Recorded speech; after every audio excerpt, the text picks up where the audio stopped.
Hello, and welcome to episode 28 of the Bell Falls Search Focus on Talent podcast. I'm your host, Ron Laneve. Each week, we share the career stories of tech experts and marketing mavens, operational gurus, and sales leaders to illustrate how they've navigated the nonlinear career path. Today's guest began her career in consulting with KPMG, and then transitioned into financial services, where she focused on private banking and wealth management for Bank of America and Merrill Lynch. She then became a managing member of a family office and spent 12 years implementing her passions in the areas of brand execution, culture development, sales, and marketing.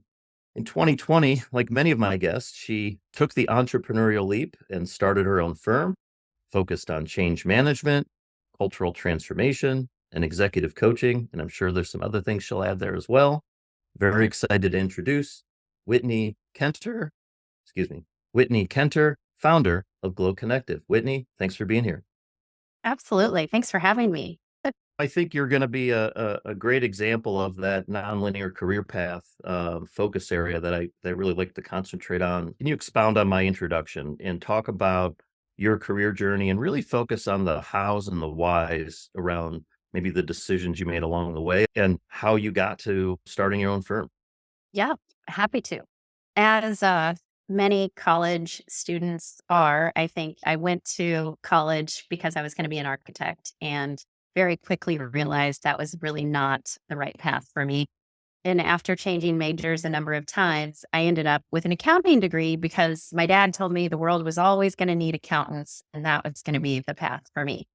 And for those who have come to know me, it's a very strange thing for me to say that I started in accounting because it's probably the least of my skill sets, I think. But I did. I went through the path and started at KPMG.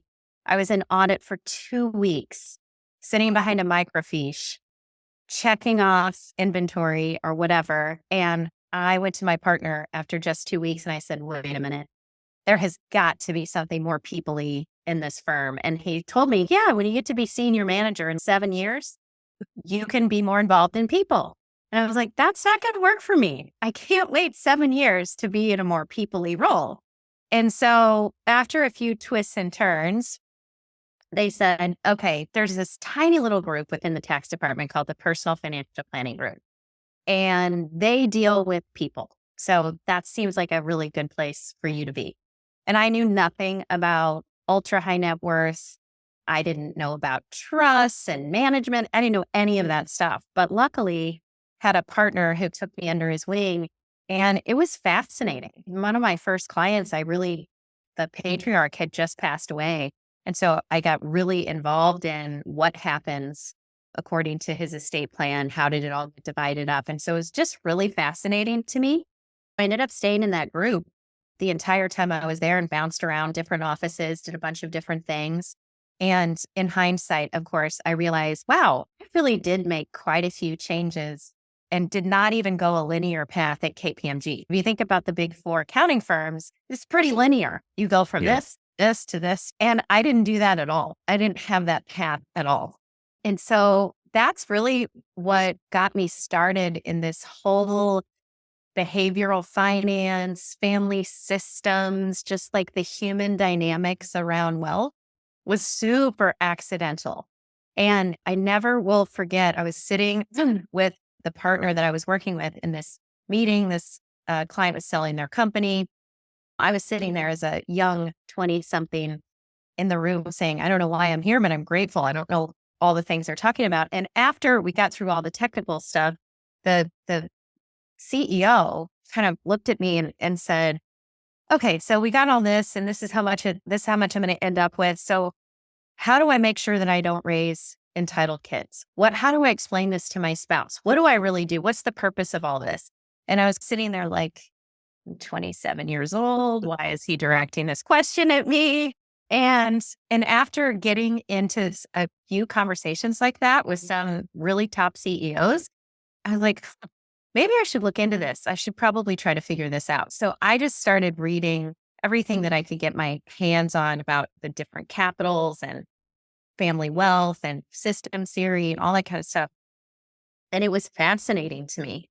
And so after Arthur Andersen fell apart, KPMG's financial planning group, they were doing some reevaluation on whether or not being involved in the personal side of these CEOs was actually a positive thing and all that. So saw the handwriting on the wall, which is what made me leap over to private banking because I was really interested in this very complex, what I thought was a very complex industry of wealth management.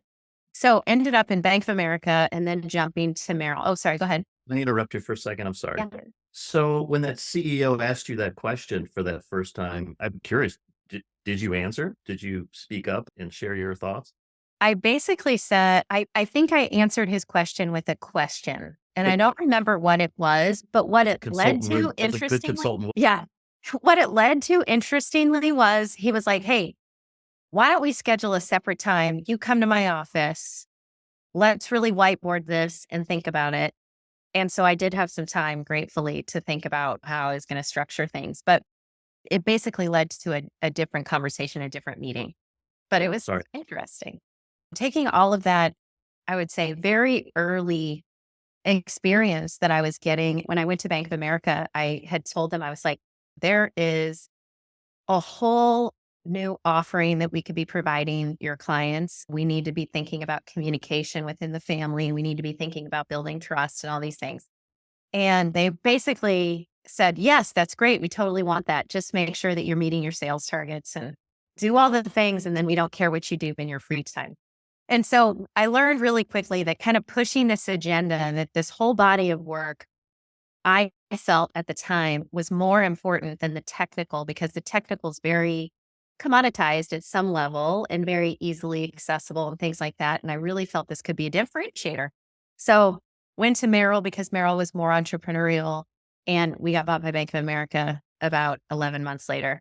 So I took that as an opportunity to reset and my mentors and coaches and things, they were like, you have such a passion for this. You've got to go start your own. This is not going to be something that you do within a big bureaucracy. And at the time, and you'll think this is funny, I said, oh my gosh, I am not an entrepreneur. I'm not a risk taker. This is not what I do. I like to build things with people. And so one of my mentors introduced me to someone who liked my vision. And she basically said, come with me. Let's build this together. So that was the genesis of creating Matter. I had this very big vision of basically leading with these types of trust and communication and the education of the family members. Yes, we had to do all the other things, but we really wanted to stand out and be known for the more qualitative things. It was basically through that work and taking something that's so qualitative, and a lot of people say those are all the soft things around family wealth and all that. And most people would say to me, but you can't scale it. Every family's different. And that I took that as a challenge. Like, okay, I guess I'll figure out how to scale it then, if that seems to be the case. And we really did. We came up with an amazing way of working with families, and it was a huge differentiator. We grew to 3 offices and almost 50 people and 6 billion. It was a really nice ride. In 2018, at the end of 2018 and 2019, I was starting to put together a lot of the learnings that we'd had. I went way deep into generational differences. I thought, wow, businesses are going to be in for a rude awakening. A lot of the qualities of the millennials and Gen Zs are so different than the way that we've been leading and running businesses. At some point, they're going to become the majority, and we're going to have to adjust our practices. So, really, Glow was born in 2019 as I started writing in my journal about this is going to be a big problem. We got to figure this out. I don't think the answer is forcing 2 generations to comply.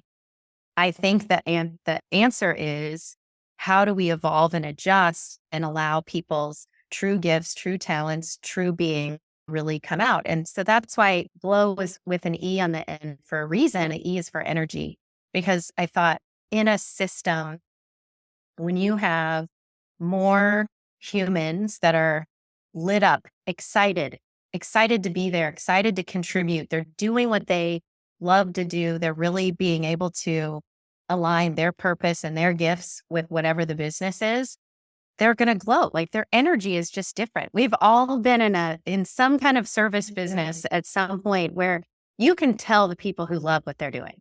It is just different and it's a felt experience. And so guess what? People are more attracted, whether it's a restaurant or a California, like some kind of fast casual. When the people are more joyful and more happy, you're more likely to return there. That's how Glow got started. It wasn't like, oh, I'm going to go build a huge consulting firm one day. I didn't ever think I would. It was seeing this huge collision that was coming and also having this awareness that there are more and more people outside of just millennials and Gen Zs, more people trying to figure out who they are and what their purpose is. My generation and up, we're working with people in all age groups who are like, what is it? Why am I here? What is the life all about? I took all those things and said, okay, we're going to build a new type of consultancy and really help people, the individuals and then the businesses glow. And be more than just an asset under management somewhere, right? Yes, exactly. I think that there was always a lot that I was challenging as far as the status quo in wealth management. For sure, bringing to the forefront these qualitative things and working on I would say the harder part of wealth, which is the emotions and the fears and all those kinds of things. But it was also the knowing that we all can learn a lot by reconnecting back to ourselves. We can all learn a lot if we just are a little bit more mindful, a little bit more present and things like that. And you'd be amazed at what shifts happen after that. Whether it was in wealth management or someplace else, I just knew that I wanted to have this bigger impact. There's a lot to uncover there. Can we talk about Glow in some more detail? What does your ideal client look like? What can you give me more details on the types of services that you're looking to provide? Is it Yep. still primarily in the wealth management space, et cetera? My clients tend to be mostly in the wealth management space just because it's where my network is. Mhm. But Glow as a whole, we're really in it for the transformation, no matter what industry. And what's interesting is having worked across a lot of different industries now, there's a lot of similarities across all of them, especially because we're typically talking a lot about humans, human behaviors, human energy, all of those types of things. From a services perspective, we fall squarely in the management consulting camp. I think it's not the what we do, it's how we do it is very different because we are coming at things from a different level. Meaning, if if we're working with an executive team and we're asking questions, we're not going to take the first or second answers. We're going to keep going to peel back. I think we're able to create this safe environment where we're not going in to to diagnose something and be very prescriptive. We're very creative about how we get to the answers. We're not just like interrogating people. I think that's a huge differentiator on the consulting side because when we get to the bedrock issues, if people tell us sales is the problem, okay, we're going to dive in until we find out what's really going on because sales might be a problem, but what's the root? Where are things really falling apart? From that perspective, that's one piece. The other piece that I wanted to make sure that we brought into this equation is the leadership development and the executive coaching, because so much of learning to glow has to do with self-awareness and not just from a Myers-Briggs perspective, but a deeper perspective about who Whitney is, who Ron is, why are you here, what lights you up, what are your hidden superpowers, that kind of stuff. Understanding that really helps us on the consulting side as well, because we can get to intrinsic motivators, we can get to their gifts and talents, we can figure out how we can better align the team and things like that. I wanted it to be, yes, you can do one or the other, but the real power, and we've seen this now multiple times, when we combine the two, it accelerates the transformation so much more. And so that's my preference, is to do all of the things, but we also know that Glow is a new concept and this whole thing sounds a little crazy to some people. And so we got to meet people where they are. So if they want to start with some individual or leadership development work, then we're going to help them glow. And then guess what happens? Then they want other people to glow or they want their business to glow. I get you.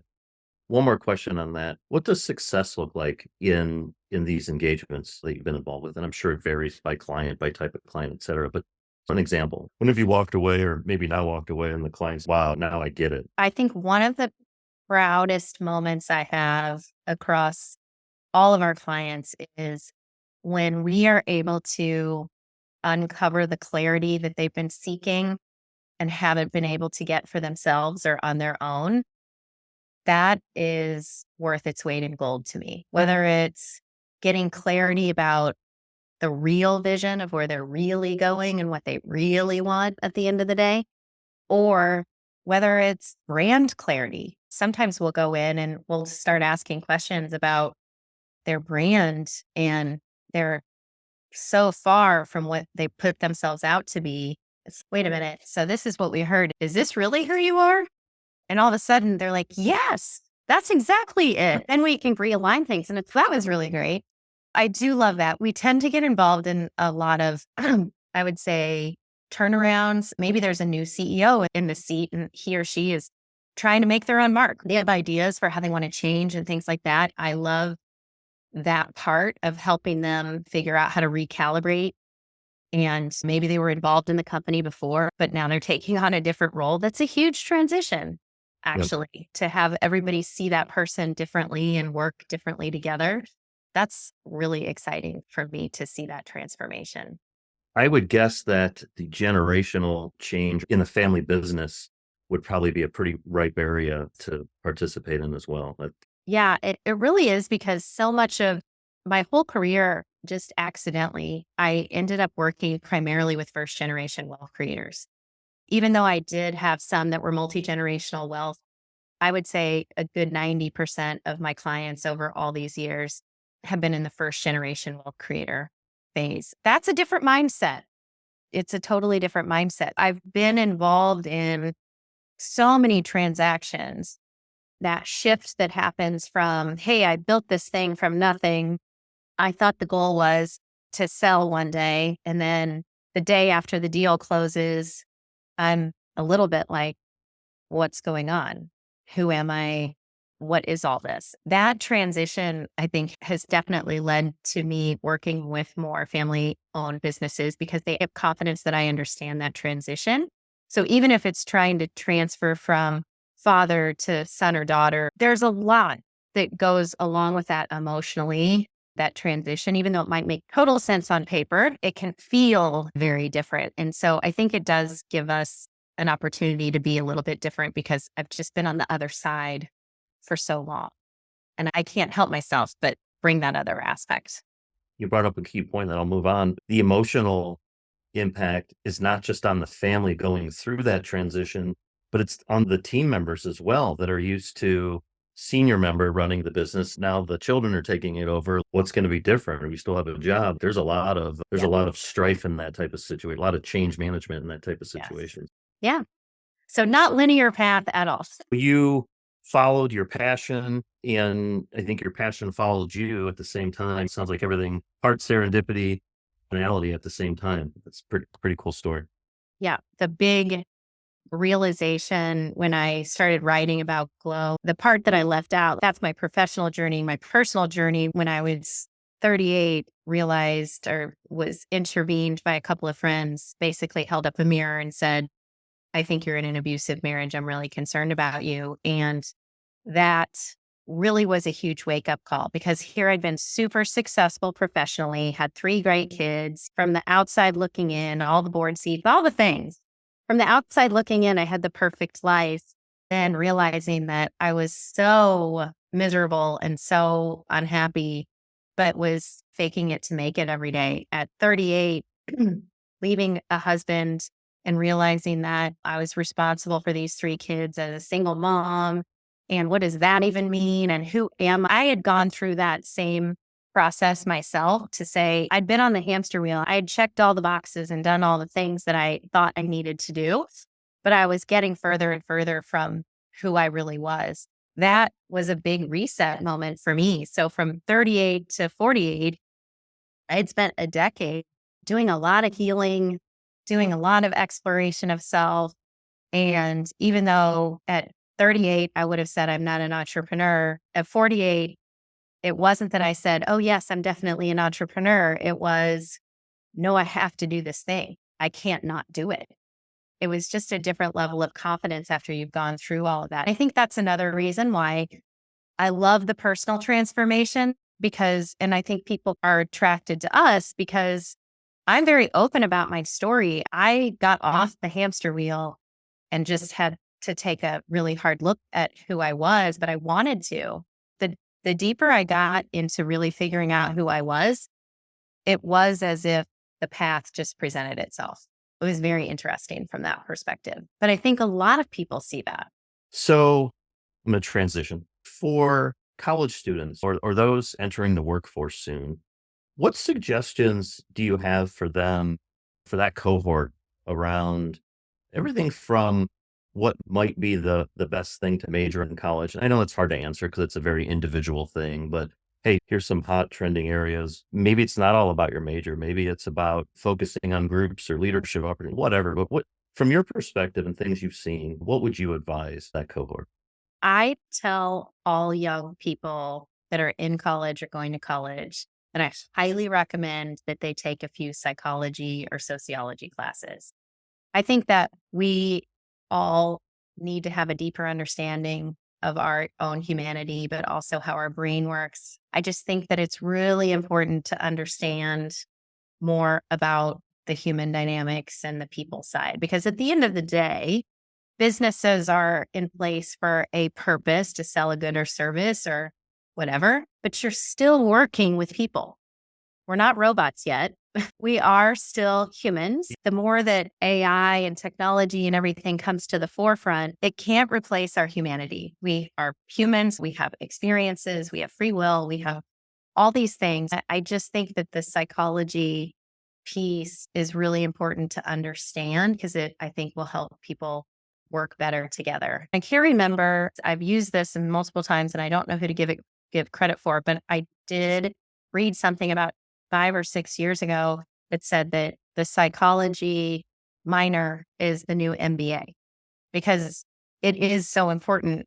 We just can't ignore the humanity piece anymore. I think that there's plenty of evidence now to support that because we have a massive mental health crisis on our hands. Even though we're more evolved and all these other things, people are less connected to themselves and not as happy. So I think there's a lot to be learned. No matter what industry they go into, I think it's applicable across any industry. I agree. It's about to get worse with AI and the robots, et cetera. Yeah. Something you said earlier about majored in architecture, switched to accounting, then obviously very quickly when you entered the workforce, found that being around people and people problems are way more important to you. Just curious, did you have that inclination before you went to KPMG and when did you have that in the back of your mind when you majored in architecture, when you majored in accounting at all? Or did you realize that when you got to the workforce? The journey from architecture to accounting was also not linear. I think I tried out just about every major. What I was really drawn to, ironically, was teaching psychology and marketing.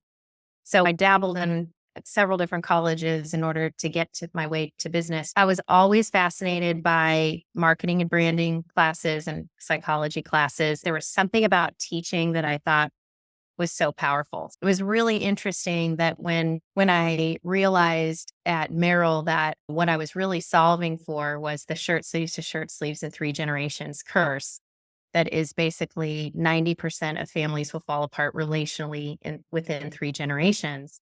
A study came out because that had been happening around the globe for hundreds of years. Finally, they did a study and I read it and it said that 95% of the reason has nothing to do with the investment performance, estate planning, or income taxes. It has to do with trust, communication, and preparation. There was a part of me that was like, wait a minute. So we're focused on 5%, which you could argue maybe it's only 5% of the problem because it's so focused on. But this other stuff is so hard to measure, hard to implement.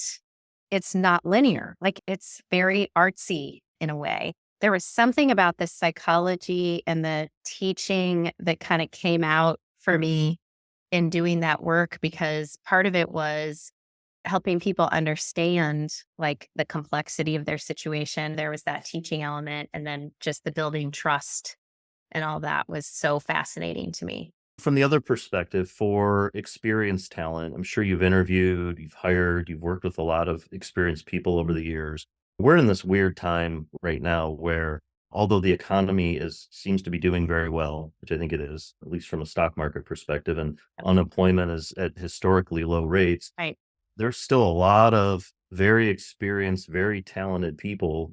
I know because I talk to them all the time that are looking for their next thing, whether they're Yep. gainfully employed or not. It's a very strange time. People are applying to jobs and there's 800 other people applying to them. I'm sure, again, AI probably has something to do with that, but it's still highly competitive, more competitive than we seem to think it is. What advice would you give to that group around keeping their chin up and getting through this process, differentiating themselves in an application or an interview?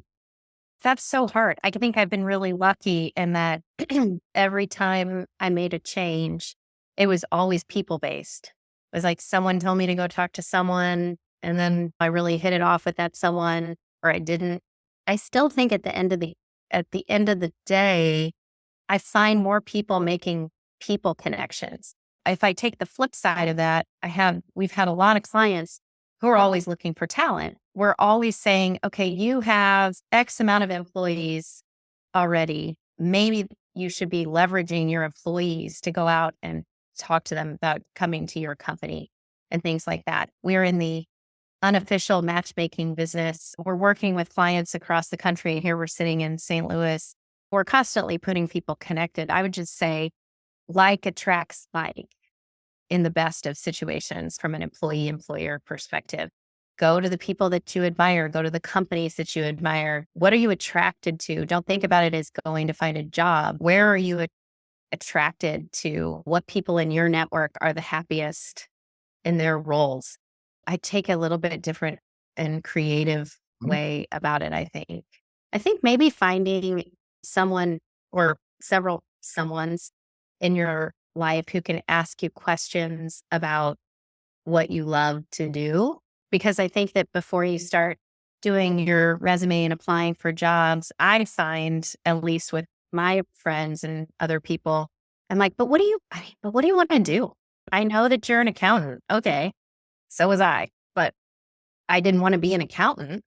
And again, mine was totally accidental, but how do you help other people ask themselves questions so that they can be like, oh, what I really love to do actually is write, and see how what they've already done can transfer into a totally different role or a totally different industry. We talk to people all the time. They're like, but I'm in healthcare. That's all I know. I'm like, okay, nobody prohibits you from going across the line and going into tech or something else. But I just think that people aren't pushed gently into Yep. exploring other things. I think they're just like, oh, I was this, so I have to go and I have to look for this job title and everything else. There's so many small to medium sized businesses out there who don't know how to access the talent. Yeah, that's a good point. I'm amazed how many people put themselves in a box. And when you ask them a question or two to challenge, they're like, wow, I never thought of that. That's a great question. To me, to you or I, it's probably pretty obvious, but it also feels good to help them think through that. Have you written a book yet? Funny that you should say it's in process. Okay. I started it about a year ago and I put it down because I was going down a rabbit hole that I don't think I want to go down anymore. And so I'm working on it. What do you think my book should be about? Oh boy, good question. But I know the world would benefit from it. That's for sure. I have some notes I've written down here, but no, I could definitely see you writing a book and I'll be first in line to buy that for sure. Stay tuned. I'm gonna push you on and challenge. Well, related to that, do you have a book or two that you would, that you typically suggest to somebody or was on your current reading list that you'd like to throw out there? I tend to give out The Alchemist a lot. Mhm. It's a hero's journey in writing. And as much as I can help people find their own hero's journey and articulate their own hero's journey, I love to do that. So I use that a lot. Um, Trying to think what else. I have given out, depending on who I'm talking to, I've given out some Brene Brown books for sure. I love I can't remember who wrote that. It's on our bookshelf somewhere. And I'm trying to think. Oh, and then we love Simon Sinek's Why book. We give that out a lot. But at a personal level, I always give the Alchemist. Gotcha. Okay. Whitney, I appreciate your time. Thanks for sharing your story with us, and I look forward to continuing our discussion. Yes, absolutely. Thanks for having me. All right. Have a good day. You too.